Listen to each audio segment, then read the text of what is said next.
salut, on est content d'être avec vous. Nous sommes à la ferme des Noé. Vous ne connaissez pas, et ben c'est bien dommage. Christophe, c'est où la ferme des Noé? Alors c'est où? C'est caché quelque part en Normandie, dans le département de l'Eure, Mais c'est à côté de Gaillon, entre Paris entre Paris et le Marais-Vernier. et le Marais-Vernier. On est d'accord? Le Havre.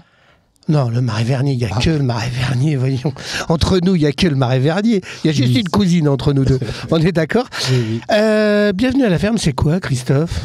Alors bienvenue à la ferme, c'est un réseau qui a été développé par la Chambre d'agriculture il y a déjà de nombreuses années. Et l'idée, c'était de créer une marque pour les producteurs, agriculteurs, qui soit un petit peu commune à tous, pour mettre en avant les produits, les savoir-faire des exploitants. Tout simplement. À la ferme de Noé, vous produisez quoi? Alors, qu'est-ce qu'on produit? Déjà, on produit la base de ce qu'on trouve par chez nous, c'est-à-dire en fait des céréales, du blé, de l'orge, du colza. On produit aussi du lin. On a produit un petit peu de betterave aussi, plus quelques autres cultures comme le maïs. Ça, c'est les cultures traditionnelles. Et puis, nous, on avait développé aussi une production qui avait démarré avec mes parents, qui était la production de foie gras. Là, qui est un peu moins de la région pour le coup. Et puis une autre que nous, on a développée avec mon frère, qui est la production de cidre, qui là est de la région. On est bien d'accord. Mais votre foie gras, il est très très bon. Les rillettes, on n'en parle même pas. C'est une tuerie, comme on dit chez nous. Il paraît. Et en fait, dans ce week-end, dans ces deux belles journées samedi-dimanche, vous avez invité d'autres producteurs. Est-ce que tu peux me présenter le charmant garçon qui est à côté de toi? Alors, le charmant jeune homme qui est à côté de moi, c'est Fabrice. Fabrice Brumeau, donc des établissements Brumeau Apiculture. Alors, donc Fabrice, c'est lui qui a créé l'activité production de miel. Ça même, oui. Maintenant, il est avec son fils, qui reprend les rênes petit à petit. Et Fabrice, ça fait déjà très très longtemps qu'il vient chez nous. Ah oui. Je crois que ça fait une vingtaine d'années, tu me disais ce matin. Oui, c'est à peu près ça, oui. Donc, tu es basé à côté, ici, aux Andelys, là où il y a le château. Et puis, je sais pas, peut-être... Fabrice, combien de ruches, combien de têtes? Parce qu'en agriculture, on parle de têtes. Alors, ça fait combien de têtes, ça? Là, on est sur 450 ruches, à peu près. Ah oui, Oui, alors donc, on est en Normandie, on est dans la Normandie, on est aussi en Bourgogne. Tout simplement. Voilà. Tu as acheté un domaine en Bourgogne. Tu fais du vin? Non. Tu ne fais que du... On est à côté de Chablis, on est à Tonnerre, exactement. Ah, génial, je connais Chablis. Oui, J'ai des amis à Chablis. Tonnerre. On a à peu près 250 ruches en Normandie et à peu près 200 en Bourgogne, quoi. 150, 200 en Bourgogne. Et comment ça se fait en pratico-pratique quand on en a aussi loin? C'est une organisation, hein. On y va tous les 15 jours, 3 semaines à peu près, hein, suivant les milliers, puisqu'en Bourgogne, on fait l'aubépine, on fait l'acacia, on fait le tournesol et le sarrasin. Et après, le reste en Normandie, c'est le tilleul, le châtaignier, la les pommiers, les pommiers aussi, oui. Le tout de fleur. La ronce, j'ai entendu parler. La ronce, il y a 2 ans qu'on n'en a pas fait de ronce. D'accord, pas. Ça marche pas, je sais pas, ça dépend de l'hydrométrie, ça dépend du temps, voilà. Ça arrive trop tard et il y a un peu trop de flotte. Ça marche pas toujours, comme on veut. Hein. Oui, en fait, ce qu'il faut dire, la particularité que vous avez tous les deux, c'est que vous êtes quand même dépendants du temps. Eh ben, c'est comme ça. nous aujourd'hui, quoi. C'est ça. Exactement. Tu m'avais demandé du beau temps. Il y a du beau temps. Il n'y a pas de pluie. En Normandie, quand il pleut pas, il fait beau. Exactement. On parle des abeilles, on parle des problèmes de perte des abeilles. On a un agriculteur à côté de nous, on a un apiculteur. Oui. Est-ce que c'est vraiment que les agriculteurs qui tuent tes abeilles? Ah non, moi je tire pas... Non, les agriculteurs, ce sont des partenaires pour nous, hein, puisqu'on travaille ensemble. Hein. Ils font de la fleur. Ils font des fleurs, et puis nous, les abeilles, ils butinent les fleurs, donc c'est un travail en commun. Donc, non, je pense que c'est un réchauffement climatique. C'est un tout. Oui, il y a les frelons asiatiques aussi. Comment tu fais, toi, aujourd'hui, sur le frelon? T'as mis des pièges partout? Oui, t'as acheté des carabines? On met des pièges pour piéger les fondatrices, là, au printemps, là, on en a mis plein de pièges, on en a attrapé pas mal, mais bon, ça reste un fléau. Ça a avancé, là. Il y a eu une loi qui a passé, notamment, on a été, les fondateurs de cette loi, parce que je me bats depuis 2009 pour le faire passer nuisible première catégorie, parce que là, il est nuisible deuxième catégorie.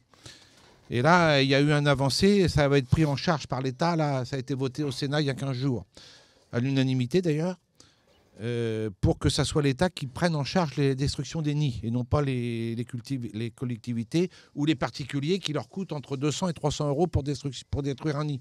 Vous pensez bien, il y en a la moitié des gens qui ne le font pas. Hein. Donc voilà. Des ruches à la ferme de Noé, il y en a? Ah oui. Donc spécial pomme?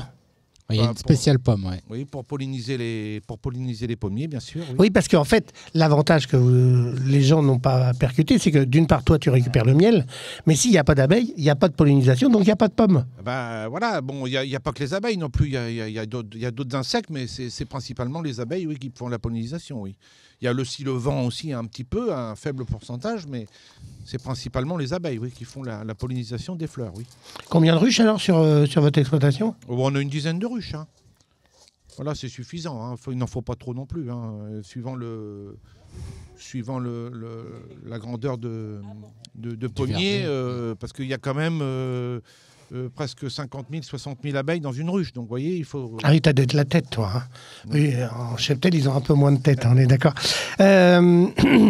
Comment, au niveau des essaimages, ça a été cette année? C'est pas trop parti? Vous en avez pas trop perdu? Là, ça va être le début, là. Hein. C'est le début, là? Oui, ça va être le début. Et donc, comment on fait pour les garder? On est gentil avec eux, on leur parle, on leur raconte des histoires? L'essaimage, c'est naturel chez les abeilles. Donc, si vous voulez, il faut les laisser essaimer. Ce qu'il faut, c'est qu'ils essaiment dans le creux de la vague, comme on dit, quand il n'y a plus de fleurs, entre deux. C'est-à-dire que là, il va y avoir un creux dans 15 jours, 3 semaines, un mois. Donc là, ils partent et puis ils se refont la cerise pour l'acacia, quoi. Pour les fleurs qui vont arriver après. L'essaimage, c'est un cycle essentiel pour les abeilles.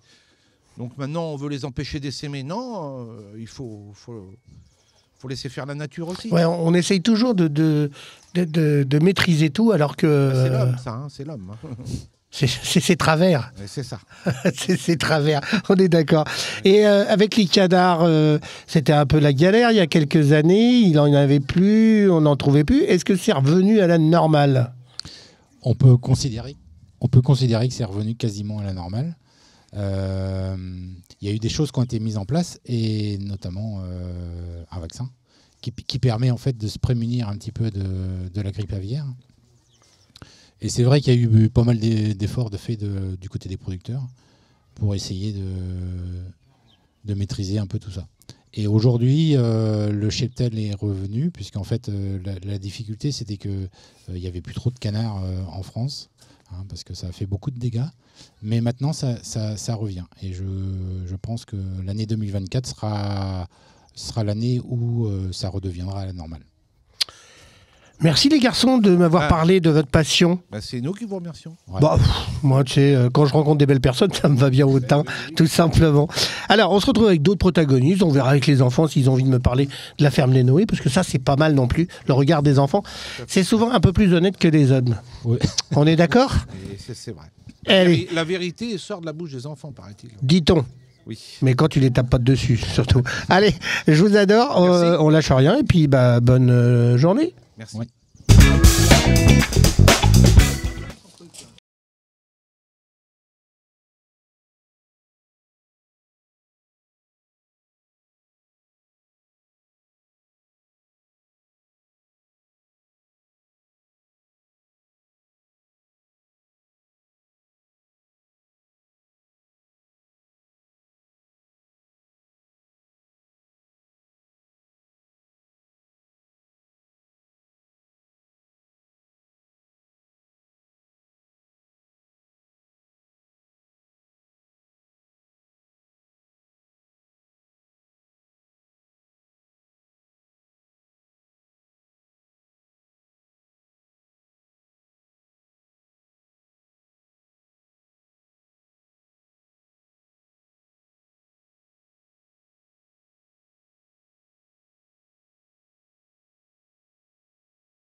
Salut Zeki, ça va? Attends.